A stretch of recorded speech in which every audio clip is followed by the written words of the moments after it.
leading Britain's conversation. Isn't it funny?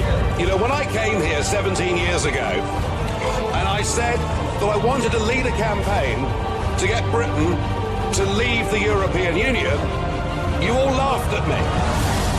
Well, I have to say, you're not laughing now, are you? I don't want to be rude, but you have the charisma of a damp rag and the appearance of a low-grade bank clerk. Let June the 23rd go down in our history as our Independence Day. When you yourself, Mr. Van Rompuy, say that the euro has brought us stability, I could applaud you for having a sense of humour. Yes, I want you sacked, Mr. Schultz, as well. I want you all fired. Nigel Farage. Nigel Farage. Nigel Farage. Nigel Farage. Nigel Farage. Nigel Farage. Nigel Farage. Nigel Farage. Nigel Farage. Nigel Farage. The Nigel Farage Show on LBC. Mr. Nigel Farage. Of hate, people campaigning, protesting all over the United Kingdom, in America and elsewhere. And yet, in the shadow of the Article 50 vote last night and all the publicity around that, something very interesting has happened in this country. Because Home Secretary Amber Rudd, overnight, has announced a change of policy. Last year, following an amendment put forward in the House of Lords by a man called Lord Dubs, who was a 6-year-old Jewish child who came to this country in 1939 from Czechoslovakia, and thank goodness he did, otherwise he wouldn't have made it through World War II. Dubs put forward an amendment saying, look, we should open our hearts to child refugees, and the government agreed we'd allow 3,000 child refugees in. And yet this is what Amber Rudd, our Home Secretary, said today. The government has always been clear that we do not want to incentivise perilous journeys to Europe, particularly by the most vulnerable children. That is why children must have arrived in Europe before the 20th of March 2016 to be eligible under Section 67 of the Immigration Act. The Section 67 obligation was accepted on the basis that the measure would not act as a pull factor for children to Europe and that it would be based on local authority capacity. So overnight, we've decided we're not going to allow 3,000 children to come into this country from Syria or elsewhere. The number now is 350. So I suppose you could say that the UK has brought in now its own travel ban.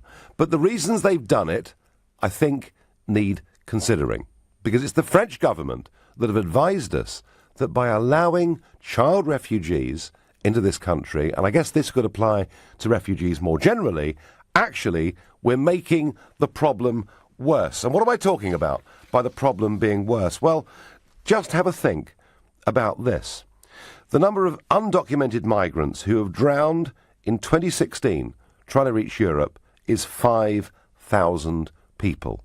In 2015, it was 3,770. So there are thousands of people now dying every year crossing the Mediterranean because they hope to get refugee status somewhere initially in the Schengen zone, within the European Union, and ultimately onto us. And the question, and it's a tough question, it's a difficult question, it's a moral question, particularly for one like us, a country that does have a long history of taking in refugees, and I speak as the descendant of Huguenot French Protestants who left that country because they were being massacred by the Catholics all those years ago. And I speak as somebody from a country who opened their hearts to 28,000 people from Idi Amin's Uganda, where he literally said he would kill all of the Ugandan Asians, and from a country that opened its heart up to Jews from Czechoslovakia like Lord Dubs and Austria and Germany. So nobody ever can criticise the United Kingdom for not being one that is prepared to take refugees. The problem is what we currently have with this exodus that we've encouraged across the Mediterranean, and it's been encouraged by Mr. Juncker from the European Commission, it's been encouraged by Chancellor Merkel of Germany. What we now have is a problem of a different order. It isn't just people fleeing fear of persecution and death. It is actually people falling into the hands of very aggressive, very dangerous traffickers. And there is strong suspicion that people are paying large sums of money to get young children to Calais so that they can then come in to the United Kingdom. And on that journey, yes, it's true. People are dying, people are being abused, and they're paying badly. So the difficult moral question that I'm asking you to answer tonight is that if we let refugees in, are we just adding to the problem by encouraging more to come? And I'm going to ask Matthew in Heathrow what he thinks of this question. Hi, Nigel. Well, I work and I travel through Calais every night. And, I mean, the last few months, basically, there isn't any immigrants, child immigrants or refugees trying to get to the UK. Since the French closed the camp down, they're now all over France. And I think if they did start accepting more, then the Calais problem will start again. But the only reason they've sorted out the Calais problem is because of the upcoming election in France, why they've done that. And unfortunately, I suspect after the French election, the problem, they're going to just ignore it again, and the problem's going to start in Calais. Well, Matthew, I came through Eurotunnel yesterday. And I have to say, albeit there are lots of walls that have been built, or fences, not quite Trumpian, but fences that have been built. There is a bigger police presence than has ever been. I no longer feel intimidated driving my car into Eurotunnel, whereas over the last couple of years, once or twice, I've sort of gulped hard and put my foot down and kind of hoped for the best, because it's been really pretty scary there. But you're right, the jungle has gone. The jungle has gone, although for France the problem's not solved because many have gone, of course, onto the streets of Paris.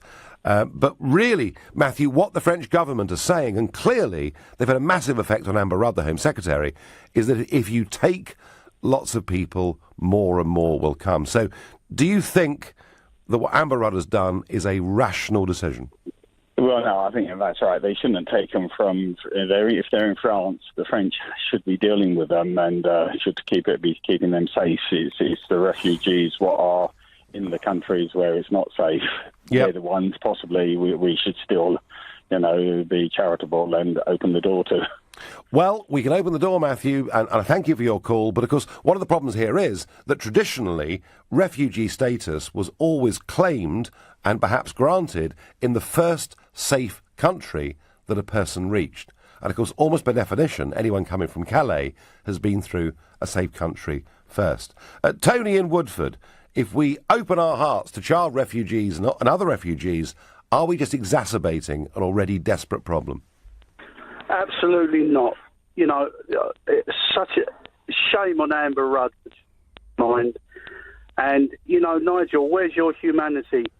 These children, I remember vividly 2 or 3 years ago, or maybe a bit longer, you nearly died in a plane crash. Yeah. And you that must have had an effect on you. These poor kids are 1 minute, in some cases, away from death at any time. We're big enough, we're rich enough to let thousands in, okay? We just got to police it and do it properly. It's a big mess all through Europe. It's been allowed to grow and deteriorate, and the criminals have got involved. If it was policed properly to begin with, let's show humanity towards these kids, because it's not their fault. They did not ask for these wars to start. Well, Tony, that's... In many cases, it's American foreign policy, our foreign policy, that's instigated these problems. Well, one good thing, Tony, is that with President Trump, that foreign policy has just been reversed. So I'm sure you'll be very pleased to hear that. But the logic of your argument, I mean, why not let in hundreds of thousands? Why not let in a few million? I mean, would you be happy with 2 or 3 million people coming in who are, in a bad place? Nigel, I'm referring to the children. I'm not talking about 2 or 3 million. You're trying to whip me up into some type of argument, and I'm not going to fall for that. Right. Well, let's say, Tony. A lot of other people fell for it. Well, let's say, Tony, that it's... I've got a lot of time for you and respect you, but we're talking about children here. Okay, but it's not 3,000, Tony, is it? I mean, the UNHCR, right? The UNHCR say there are now 60 million people who are currently displaced by war or other problems. Now, let's take a conservative estimate of that, and let's say 15 million of them are children. Now, the question I'm asking, Tony, is, we said we'd take 3,000. We've now reduced that to 350. But what to you would be an acceptable number? I wouldn't even put a number on it. I would not put a number on it. Nigel, you're a very clever, articulate man. Why don't you get together with like-minded people like yourself in Europe and come up with devise a plan and a strategy and bring these kids in? They need to be saved. And all the arguing and all the pontificating and words don't mean anything. These kids could come here in their hundreds of thousands. Why not? Well, Tony, this may surprise you, but I was the first elected UK politician to suggest that actually we should think about taking some Syrian refugees. And I particularly talked about the Christian community who literally were being murdered because of their religion. And as I said earlier, you know, I come from a family that were refugees to this country. Tony, I'm not close-minded to any of this, but I am conscious that perhaps we have to work out what a child actually means and maybe even think about our definition of what a refugee is. I thank you for your call.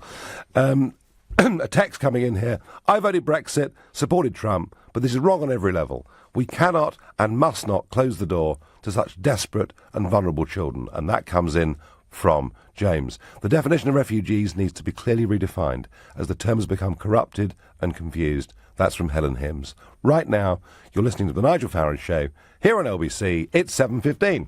This is LBC, The Nigel Farage Show. Call 0345 6060 973. Text 84850. Tweet at LBC using the hashtag Farage on LBC. This is the front line of debate, and we're talking about a big change of government policy overnight. We were going to allow 3,000 child refugees to come into the country. That has been cut overnight to 350. Home Secretary Amber Rudd has said that the French are telling her the more people you let in, the more you encourage people traffickers. So I'm asking you, if we let in refugees, are we just adding to the problem? It is a big, emotive, contentious issue. I want to hear from you, whatever your view. To get involved, call me, please. 0345 6060 973. Text me at 84850. Tweet me on @LBC. Don't forget the hashtag Farage and LBC. And please, watch the show live on LBC's Facebook page. Now, I think it might be useful for us to perhaps just think about what is a refugee, let alone a child refugee, but what is a refugee? Who qualifies? And we need to go back to the 1951 convention relating to the status of refugees as defined by the United Nations. And it is a person who, owing to a well-founded fear of being persecuted for reasons of race, religion, nationality, membership of a particular social group or political opinion, is outside the country of his or her nationality. That was the definition of what a refugee was for years and years and years. And I understood it, and I accepted it, and I think we as a nation did more than any other country in Europe to try and help people who were in trouble. But the problem came in 2015.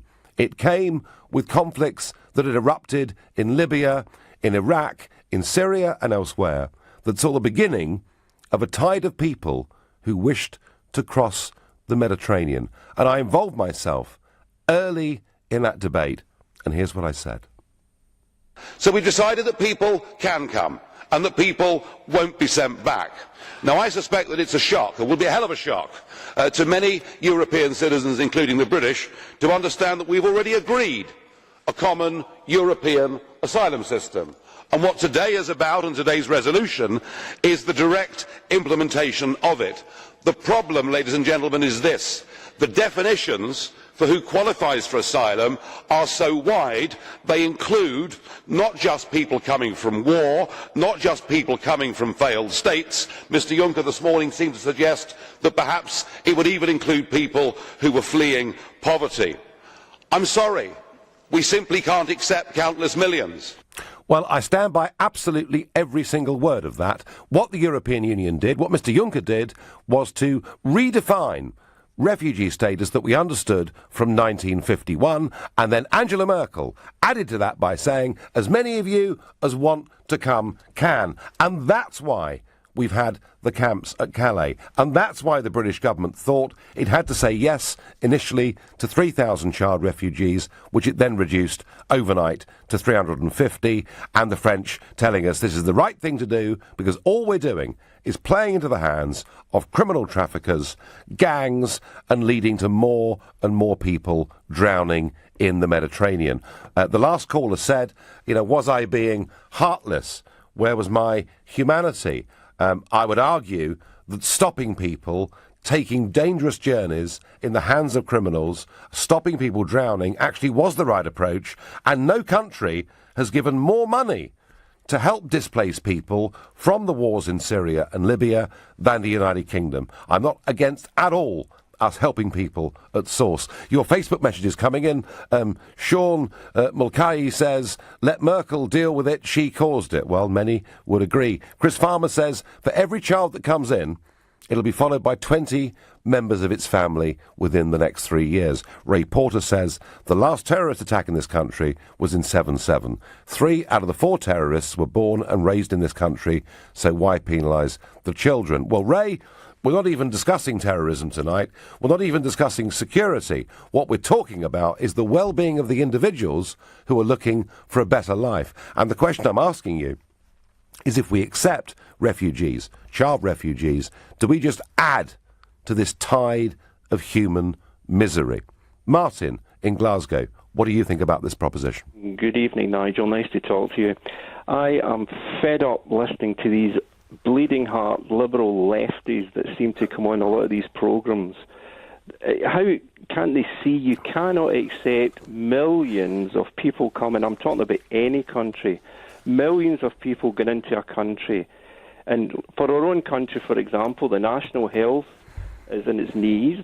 We keep hearing about housing, but any time I hear housing discussed, none of these pious MPs who talk about it, none of them say, well, it's because of the immigration. That's why we've got a housing shortage. And they can clearly see that in their right mind. And how the heck these people who say, take them in their thousands. I would like to see some of these people who phone in taking in some of these people. And an example is Nicola Sturgeon. I think she said she would take in some. Well, I'd like to see her taking some into her house instead of talking about it. Well, quite. No, I mean, she'd never do that. But, Martin, there is a difference here. That, the problems that you're talking about, with access to the NHS and school places and jobs and all the rest of it, that is about sheer numbers coming into this country. So the point here is that legal net migration is running at 250,000 plus net every single year. What we're talking about here is refugee status. And actually, those numbers are tiny compared to what we're legally allowing into the country. Yeah, and I accept that. But the point is, we're Saudi Arabia and these other Arab countries, where they're not taking any in. It's always the onus in the West to take in these situations where they're not doing nothing. They've literally, Martin, done nothing. And I can tell you that Saudi and Qatar and Kuwait have refused to take one single person who's been displaced by war in Syria or Kuwait or Iraq or anywhere else. And you are absolutely right, Martin, about that. The question is, literally, refugees are a small part of this bigger argument about numbers coming to Britain. But if we encourage people to get to Calais and then legally, or perhaps in many cases illegally, to get to Britain, are we just making this situation worse? Are we adding to the tide of human misery? Are we putting money into the coffers of the criminal gangs? That's really the question. Well, that's it. Exactly. People are quite rightly in many ways going to say, right, we can get into Britain, let's go for it. Because they know Britain's got its national health and all of that. Why would you have a camp in France? I know I'm going on a wee bit about immigration here, but why would you have a camp in France to go to Britain where you could quite equally go to France or a country near where you came from? And as for that Merkel you mentioned, I think she should be in prison for the nonsense that she's come away with. It's a disgrace, and she's caused a lot of this trouble. Well, she has made, Martin, a catastrophic error. of policy. And I was stunned to see this week that Martin Schulz, who I opposed in the European Parliament for years as the leader of the Socialist Group, who was president of the European Parliament for 5 years, not my biggest fan, is now leading the opinion polls in Germany. So unpopular is Merkel. Martin, I thank you very much for your call. Facebook messages, Nicola Rand says, what about looking after British children first? And Kearney says, we can't afford any more, we are massively in debt, and social care is in crisis. Tom Mason says, we have plenty of kids in care who need help. What about them? Well, tweets, there should be no refugee aid until we help our own homeless, and on it goes. And it's very interesting. This country has never been close-minded to genuine refugees, but I put it to you that genuine refugees are people who fit in with that 1951 definition of what a refugee is. And I'll remind you, a person who, owing to a well-founded fear of being persecuted for reasons of race, religion, nationality, membership of a particular social group, or political opinion. These are genuine refugees. We've recognised this for years. We've now widened the bounds to say that it includes people who come from regions that are troubled by war or conflict. Well, the UNHCR say there are 60 million of those. And my friend Mr. Juncker, who, you know, sometimes before lunch makes the odd cogent point, and he said that perhaps we should open our hearts in Europe to people who come from poor countries. Well, that would be, by my estimation, somewhere between 3 and 4 billion people who then would be eligible to come. We've widened the definitions too far, in my opinion. I wonder what Jay in Tottenham thinks about this vexed question. Hello, Nigel. How you doing? Hello, fine. Good. Now, I want to very quickly analyse your definition of a refugee, because you quoted the 51 Convention, which you're absolutely right. It is a person who's been persecuted on reasons of race, religion, nationality, political group, or nationality alone. But you missed out a chunk of the definition, which comes literally right after that, which is that it's a person who is unable or owing to fear is unwilling to avail himself of the protection of that country, or a person who is unable to return to that country owing to such fear and is unwilling to return to it, which in my opinion would quite accurately describe the refugees in Calais at the moment.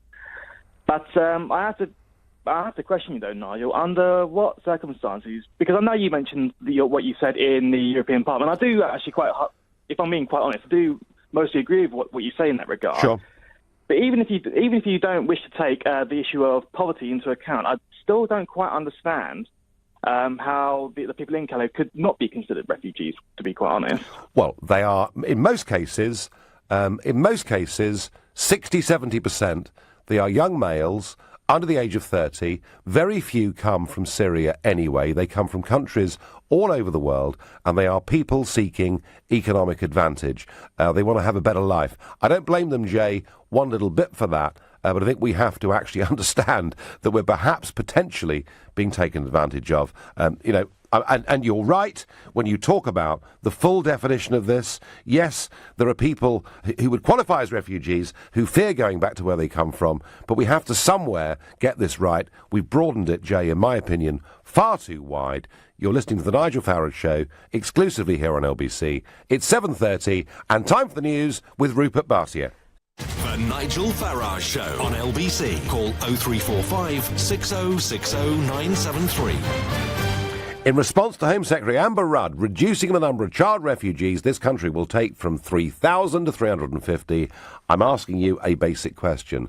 Is the acceptance of refugees making a huge problem of people trafficking and those drowning in the Mediterranean even worse? But before I get back on that, I must just return to my great theme of the week. My favourite hypocrite of the week, of course, has been John Bercow, man who broke the neutrality as Speaker of the House of Commons, and we had a big debate on that earlier this week, and I'm pleased to say that opinion polls did back up our majority view on this programme, that indeed he had overstepped the mark. And now, a backbench Conservative MP, James Dudridge, has agreed with us. He says Bercow has overstepped the mark, and he's put down a motion of no confidence in the Speaker. Now, MPs will be in recess next week because it's half term.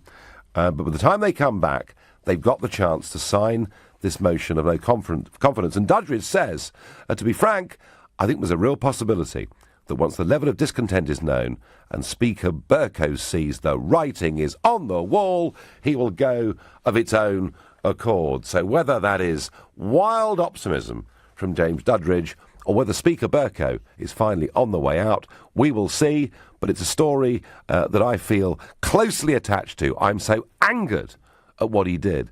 And when we had a constitutional expert on that evening, he said nobody in 700 years had broken speaker neutrality quite as badly as Bercow had.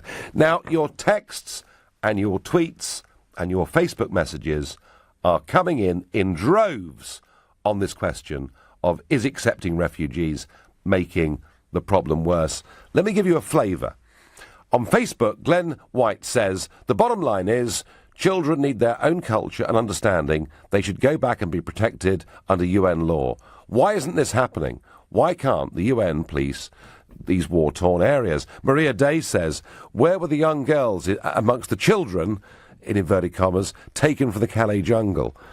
How have young children found their way from one continent to another? Too many unanswered questions.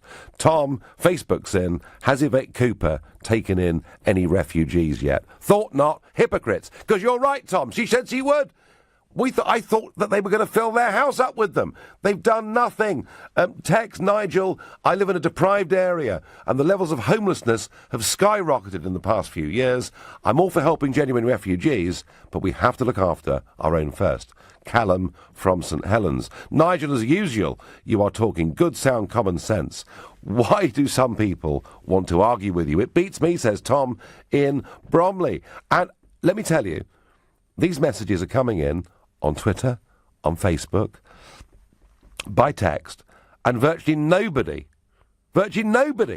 is saying what the Home Secretary has done overnight is wrong. I want to hear from you if you've got an entirely different opinion. But at the moment, overwhelmingly, people think that the Home Secretary has got this right, that if we encourage refugees, we encourage trafficking, we encourage bad people, and we encourage yet more human suffering. I wonder what Michael in Canterbury makes of this vexed question. Well, yeah, you say it's a basic question, and I'll give you a basic answer. Yeah, it probably does encourage a lot of refugees to make a journey. It is dangerous. But then again, I think they probably try and make that journey even if, like you said, no, none of you coming in. Like, I think they try and do it anyway. It's like we've had it in America for years, and you've heard loads of Mexican people saying, even if Trump builds the wall, like, no, we'll find a way around, we'll get in somehow. And I think that would happen here. Well, Michael, that may be true, and certainly there are significant numbers of illegal immigrants getting to the UK every single day in the backs of lorries and everything else. But I think the point is, Michael, that if you build barriers and you build walls and you make it tougher, fewer people surely get through. That is true as well, but I suppose the way I think of it, it's like if we coordinate the refugee movement, then they won't need to come over illegally. What we always need to do, is have all the European nations are, okay, right, so France is going to take this many, Britain's going to take this many, oh, look, there's some room over in this bit of Germany, okay, we'll send this little guy over here. It needs to be like that.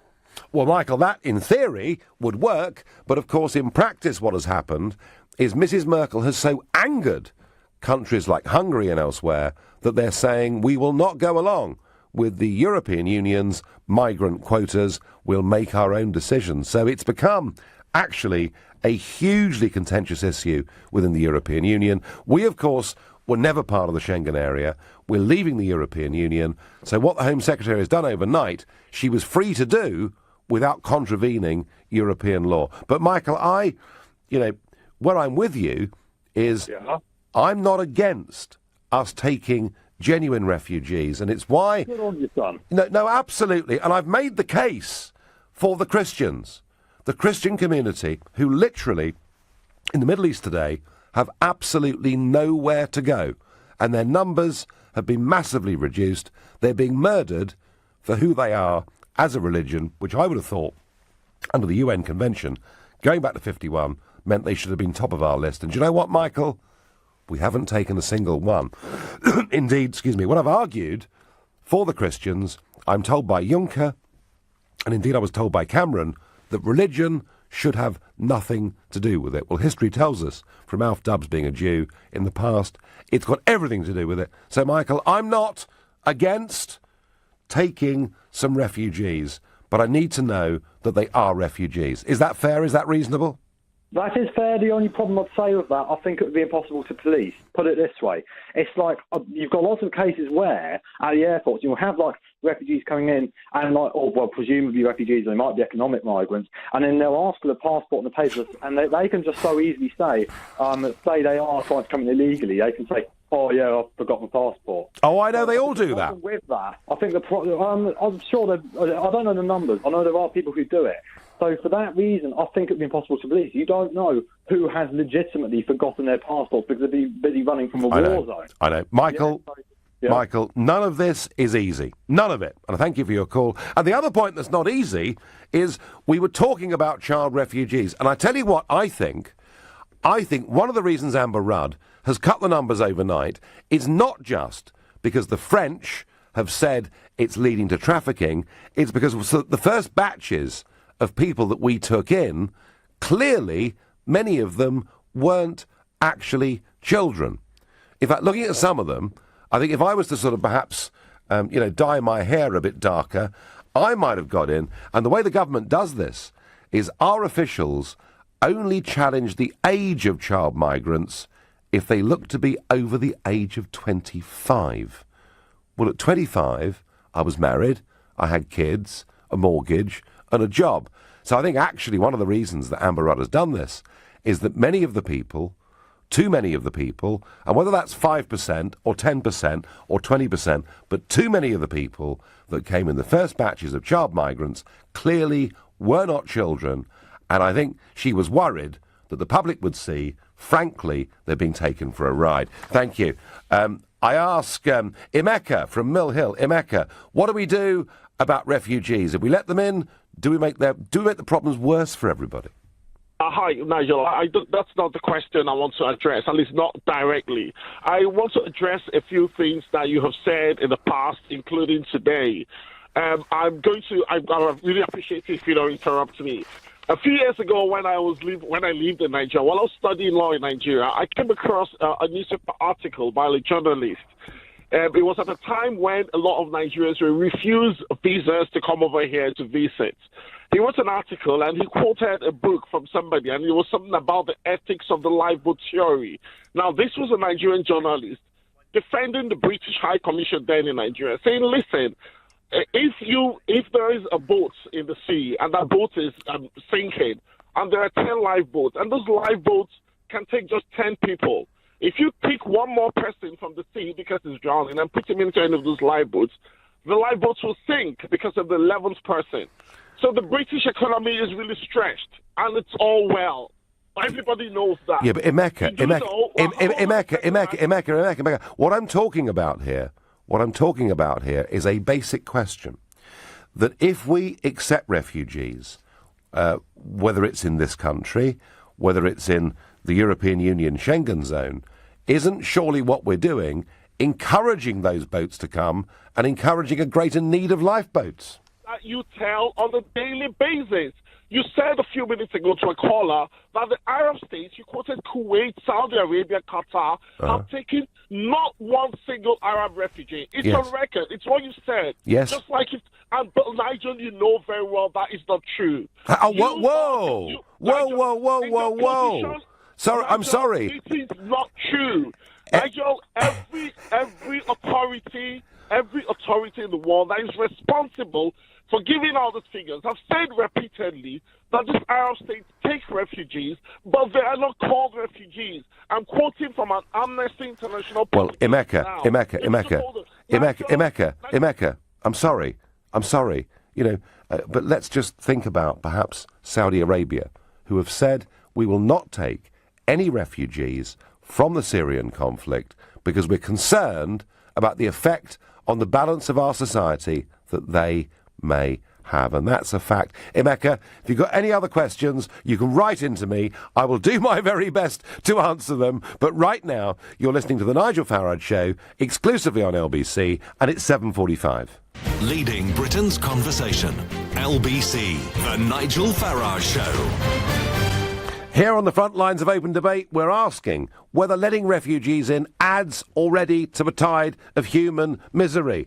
And I've already explained to you that I think we should be able to open our hearts to genuine refugees. And I get a tweet in from Jack Walker, who says, Farage has just said on LBC that he wants the UK to take refugees on the strict condition that they are Christians. What an arse. Thanks, Jack. You're quite right, Jack. Let's let them all be murdered.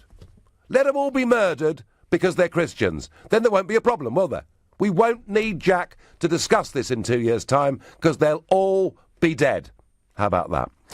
Your Facebook messages also chunking in. Graham says, many so-called children seem to be adults who have already come into our country. They must think we're fools. Don't be fooled again.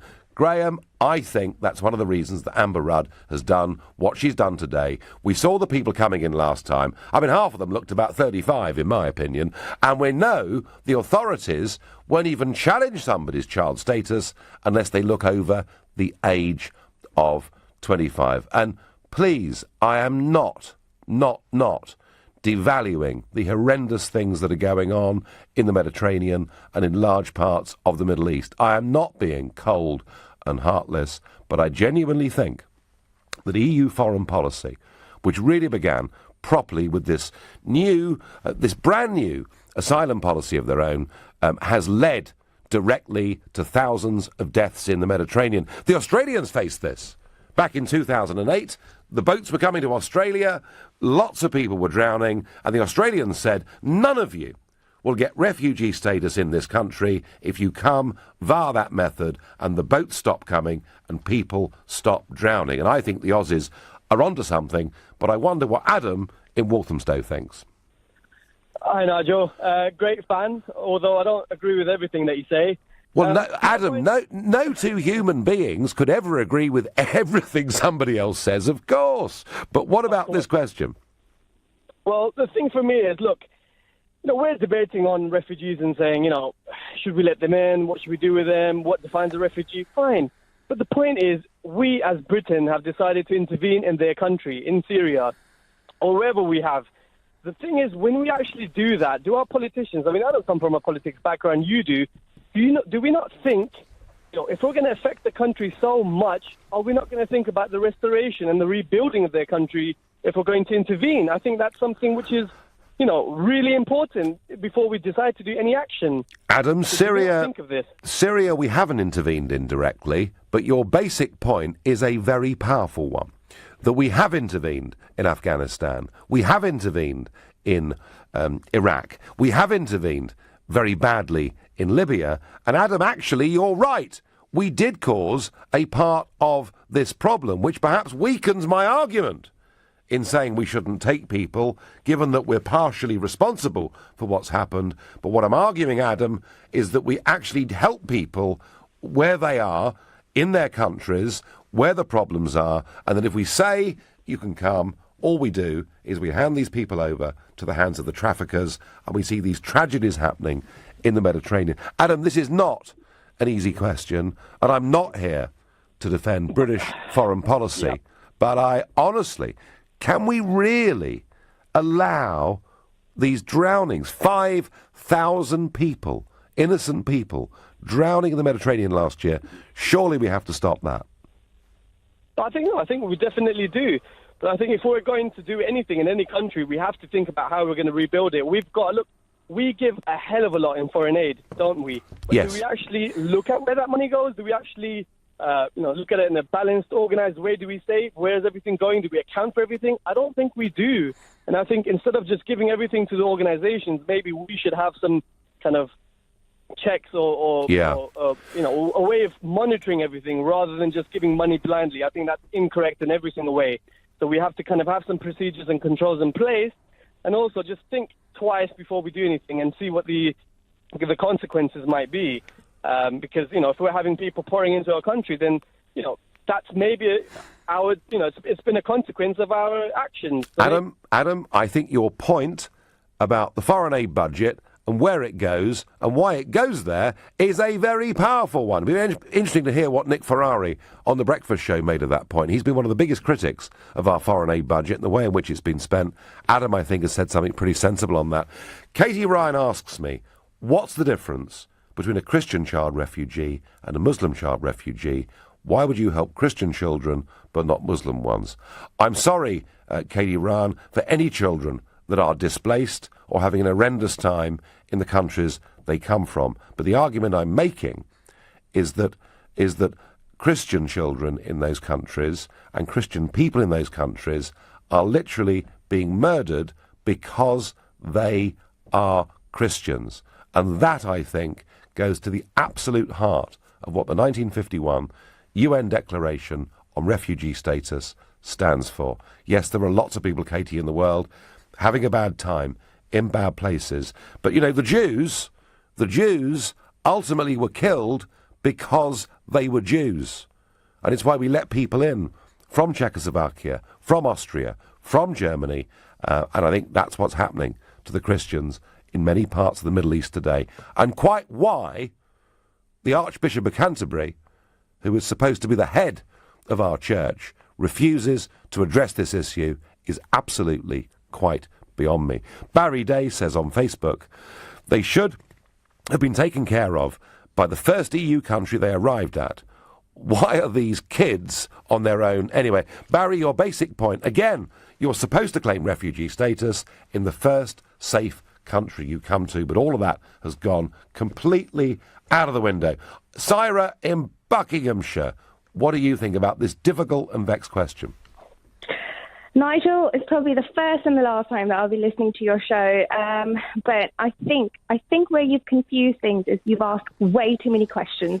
You've confused the whole thing about child refugee and refugees in general, and I think that's where your listeners are just getting a little bit trigger happy about the whole thing about, let any refugees into the country. What your original question was should have been addressing what Amber Rudd has done, which is, I think, what your was. So I think you wanted to talk about whether we should be accepting child refugees or not. And I absolutely think that we should be, and I don't think that will be making the problem worse. And I'll tell you why. If we accept these kids, we're just going to be sending a message that we understand where you are coming from. There are bombs going off in your country. You know what? Come to ours. There are no bombs going off here. We will look after you. You're talking about such a small number has been reduced to literally nothing. Where on earth do you think these children are coming from? They fit very clearly into the definition that you gave, whatever definition that was in the 1950s. They fit the criteria.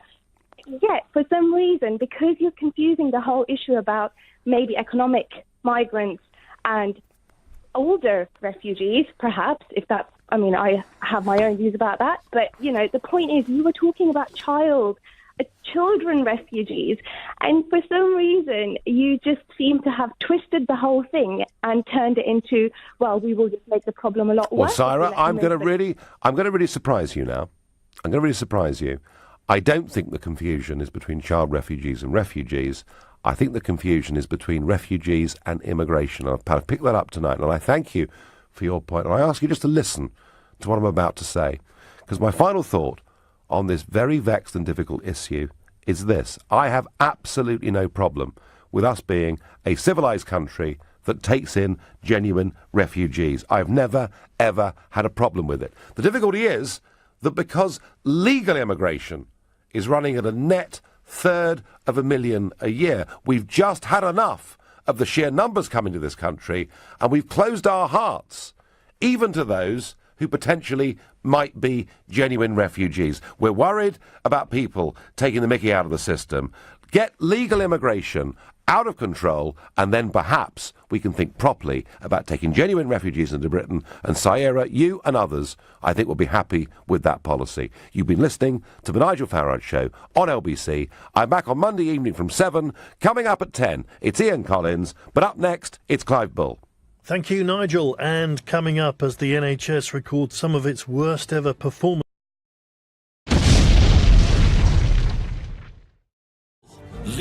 Britain's conversation. Isn't it funny?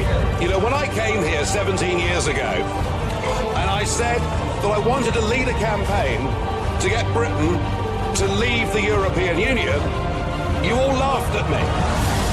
Well, I have to say, you're not laughing now, are you? I don't want to be rude, but you have the charisma of a damp rag and the appearance of a low-grade bank clerk. Let June the 23rd go down in our history as our Independence Day. When you yourself, Mr. Van Rompuy, say that the euro has brought us stability, I could applaud you for having a sense of humour. Yes, I want you sacked, Mr. Schultz, as well. I want you all fired. Nigel Farage. Nigel Farage. Nigel Farage. Nigel Farage. Nigel Farage. Nigel Farage. Nigel Farage. Nigel Farage. Nigel Farage. Nigel Farage. The Nigel Farage Show on LBC. Mr. Nigel Farage. Of hate, people campaigning, protesting all over the United Kingdom, in America and elsewhere. And yet, in the shadow of the Article 50 vote last night and all the publicity around that, something very interesting has happened in this country. Because Home Secretary Amber Rudd, overnight, has announced a change of policy. Last year, following an amendment put forward in the House of Lords by a man called Lord Dubs, who was a 6-year-old Jewish child who came to this country in 1939 from Czechoslovakia, and thank goodness he did, dying every year, crossing the Mediterranean, because they hope to get refugee status somewhere initially in the Schengen zone, within the European Union, and ultimately onto us. And the question, and it's a tough question, it's a difficult question, it's a moral question, particularly for one like us, a country that does have a long history of taking in refugees, and I speak as the descendant of Huguenot French Protestants who left that country because they were being massacred by the Catholics all those years ago, and I speak as somebody from a country who opened their hearts to 28,000 people from Idi Amin's Uganda, where he literally said he would kill all of the Ugandan Asians, and from a country that opened its heart up to Jews from Czechoslovakia like Lord Dubs and Austria and Germany. So nobody ever can criticise the United Kingdom for not being one that is prepared to take refugees. The problem is what we currently have with this exodus that we've encouraged across the Mediterranean, and it's been encouraged by Mr. Juncker from the European Commission, it's been encouraged by Chancellor Merkel of Germany. What we now have is a problem of a different order. It isn't just people fleeing fear of persecution and death. It is actually people falling into the hands of very aggressive, very dangerous traffickers. And there is strong suspicion that people are paying large sums of money to get young children to Calais. The French government is saying, and clearly they've had a massive effect on Amber Rudd, the Home Secretary, is that if you take lots of people, more and more will come. So do you think that what Amber Rudd has done is a rational decision? Well, no, I think that's right. They shouldn't take them from... If they're in France, the French should be dealing with them and should be keeping them safe. It's the refugees what are in the countries where it's not safe. They're the ones possibly we should still, be charitable and open the door to. Well, we can open the door, Matthew, and I thank you for your call, but of course one of the problems here is that traditionally refugee status was always claimed and perhaps granted in the first safe country that a person reached. And of course, almost by definition, anyone coming from Calais has been through a safe country first. Tony in Woodford, if we open our hearts to child refugees and other refugees, are we just exacerbating an already desperate problem? Absolutely not. It's such a shame on Amber Rudd's mind. And, Nigel, where's your humanity? These children, I remember vividly 2 or 3 years ago, or maybe a bit longer, you nearly died in a plane crash. Yeah. And you that must have had an effect on you. These poor kids are 1 minute, in some cases, away from death at any time.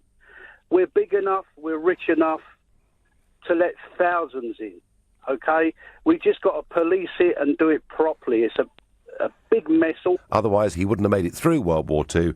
Dubs put forward an amendment saying, look, we should open our hearts to child refugees, and the government agreed we'd allow 3,000 child refugees in. And yet this is what Amber Rudd, our Home Secretary, said today.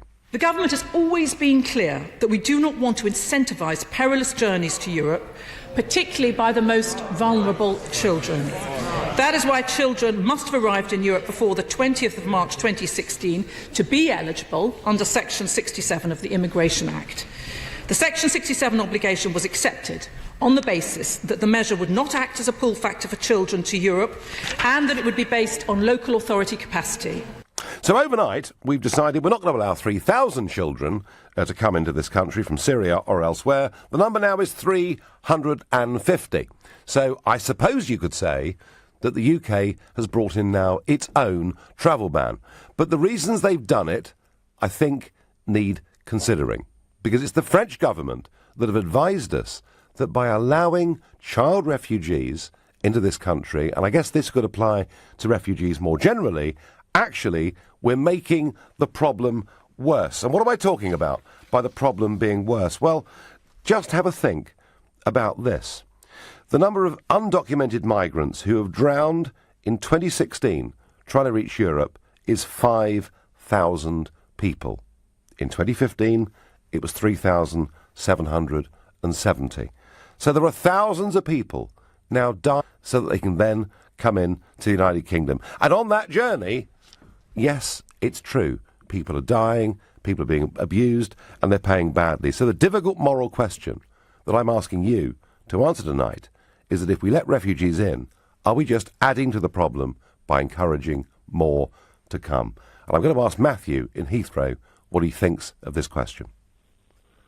Hi, Nigel. Well, I work and I travel through Calais every night. And, I mean, the last few months, basically, there isn't any immigrants, child immigrants or refugees trying to get to the UK. Since the French closed the camp down, they're now all over France. And I think if they did start accepting more, then the Calais problem will start again. But the only reason they've sorted out the Calais problem is because of the upcoming election in France, why they've done that. And unfortunately, I suspect after the French election, the problem, they're going to just ignore it again, and the problem's going to start in Calais.